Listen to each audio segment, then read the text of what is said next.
दिल्ली से पानीहाटी वापस लौटने के बाद आरजी कर के पीड़िता डॉक्टर की माता पिता ने सीबीआई के कार्य पर सवाल उठाते हुए अपने गुस्से का इजहार किया।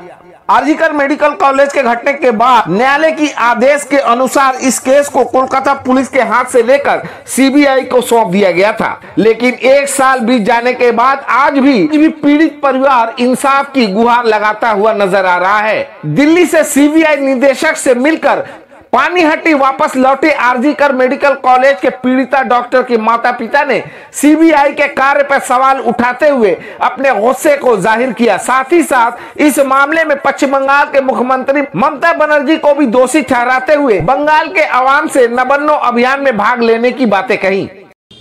কেন সন্দীপ ঘোষ অভিজিৎ মণ্ডলকে গ্রেপ্তার করেছিল তো সিবিআই, তাদের কাছে চার্জশিট দেয়নি। কালকে সিবিআই ডিরেক্টর বলেছে চার্জশিট দেবো দেবো দেবো, 3 বার করে বলেছে।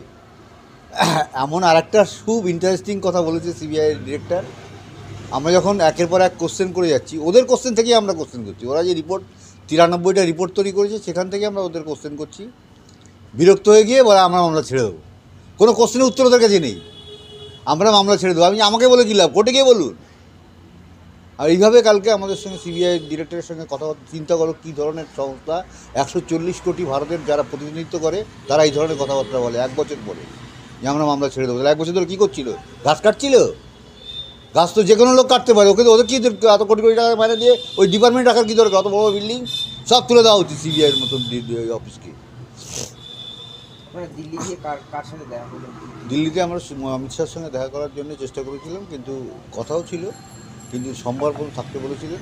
উনি সেদিন দেখা করতে পারেননি, সোমবার পর্যন্ত থাকতে বলেছিলেন, কিন্তু আমরা থাকতে পারিনি।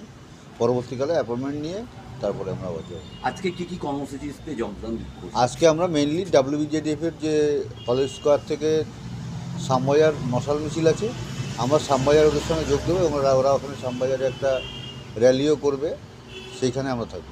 সোদপুরে যে আজকে রাত জাগো, ওরা তো দেখাই যাবে, যখন আমরা যাব তখন নিশ্চয়ই ওদের সঙ্গেও দেখা হবে।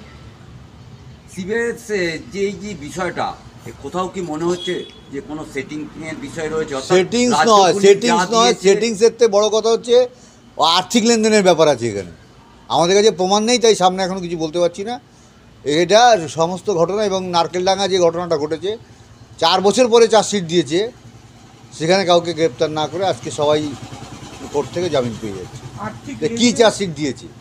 আর্থিক কেলেঙ্কারি, যেটা কলকাতা আরজি করের হচ্ছে মামলা, যেটা চার্জ ফ্রেম হয়েছে, 2 দিন সাক্ষ্য গ্রহণ হয়েছে, 2 দিন সিবিআই লয়ার এবং সিবিআই যে আইও তারা পেপারস নিয়ে যেতে ভুলে যায়। এটা কি, এটা ছেলে খেলা সব কিছু নিয়ে সারা ইচ্ছাকৃত ভুল? না ইচ্ছাকৃত না, ইচ্ছাকৃত করে এরা টাকা খেয়ে এরকম করে। আমার সামনে গিয়ে দাঁড়িয়ে বলতে পারি। সিবিআই তো এরকম কাজ করে না। প্রথম দিন আমাদের যখন সঞ্জয়কে কোর্টে তোলা হয়েছিল 4:45 সময় আমাদের লয়ার্স কোর্টে গিয়ে হাজির হয়েছিল, সেটাও আমরা জানি। সমস্ত ব্যাপারে ওদের গাফিলতি ইচ্ছাকৃতভাবে করে।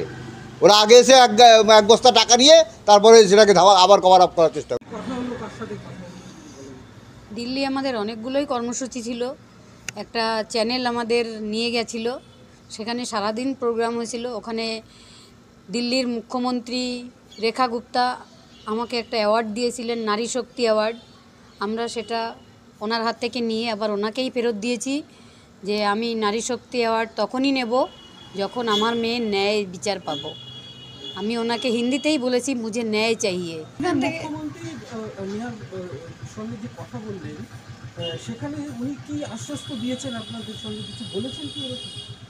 আপনারা ন্যায় পাবেন এটা বলেছেন।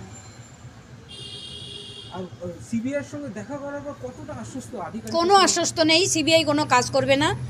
আমাদের রাস্তার আন্দোলন আরও জোরদার করতে হবে এবং কোর্টে লড়াই চলবে। এখানে কি রাজনৈতিক কোনো প্রেসার আছে বলে মনে হচ্ছে? অবশ্যই আছে, এটা তো একটা রাজনৈতিক খুন বলতে পারেন। আমার মেয়ে একটা রাজনৈতিক রাজ্য সরকারের কর্মী ছিল এবং একটা বড় মেডিকেল কলেজ অ্যান্ড হসপিটাল আরজি কর, ওটা আমার গর্ব ছিল।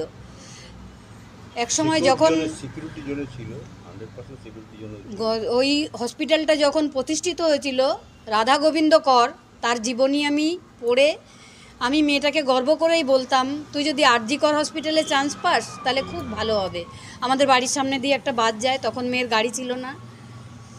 সেদিন মেয়েটা খুব খুশি হয়েছিল সেই সিকিউরিটি জোনে তার সঙ্গে যে এই ঘটনাটা ঘটবে এটা যেমন সেও ভাবতে পারেনি, আমরাও ভাবতে পারিনি। তবে দুর্নীতির সমস্তটাই আমার মেয়ে জানতো, আমরাও জানতাম। ওর কাছে টাকা পয়সাও চাওয়া হয়েছিল এবং ও সেটা বলেছে, কেন আমি আমার মেধার ভিত্তিতে পাশ করব, গোল্ড মেডেল পাবো, আমি কোনো টাকা পয়সা কেন দেব, এটা একটা চ্যালেঞ্জ হিসাবে নিয়েছিল। সেটা বড় ভুল হয়েছিল। এই